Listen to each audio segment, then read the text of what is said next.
नासिर मोड़ खां अॼु गुलाम मोहम्मद बुरगड़ी में गरीबाणी कोली कबीले ग्रुप की मीटिंग थी गुजरी, जैमें ग्रुप के सरबराह पहलाज ठाकुर पारा मीटिंग जो आगाज़ किया वियो ऐं खेसि हमेशा हक़ सच ते हलण ऐं हमेशा मिसकीननि जी सार लहण जो वचन कयो। ग्रुप के तमाम दोस्तनि जे एतमाद सां पहलाज ठाकुर के ग्रुप जो चेयरमैन पिणु मुक़ररु कयो वियो। आउं तमामु दोस्तनि जो शुक्रगुज़ार आहियां ऐं वधीक तो शुक्रगुज़ार आहिनि छोकिरनि जब जेको दोस्त मूंसां गॾु आयल आहिनि। गरीबाणी कुली कबीले सां शुरू सां मूंसां गॾु आहिनि, जेको आख़िर ताईं बि गॾु आहिनि। ऐं असल ॻाल्हि इहो त आउं पाकिस्तान कुली इत्तेहाद जो सरगर्म कारकुन आहियां ऐं हीउ जेको आउं गरीबाणी कुली कबीले ठाहे हिन जा अधु खां वधीक छोकिरा जेको आहिनि पाकिस्तान कुली इत्तेहाद में शमूलियत कयल थी चुका आहिनि।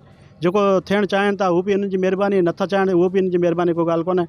असां सदाईं ग़रीबनि लाइ कमु कयो आहे, सदाईं कंदा रहंदासीं ऐं जेको असांजो कमु हली रहियो जारी रहंदो आख़िरी मरण ताईं। असांजो हिकिड़ो ई आवाज़ु आहे, ग़रीबनि लाइ असां जान लाइ ॾियण लाइ तयारु आहियूं।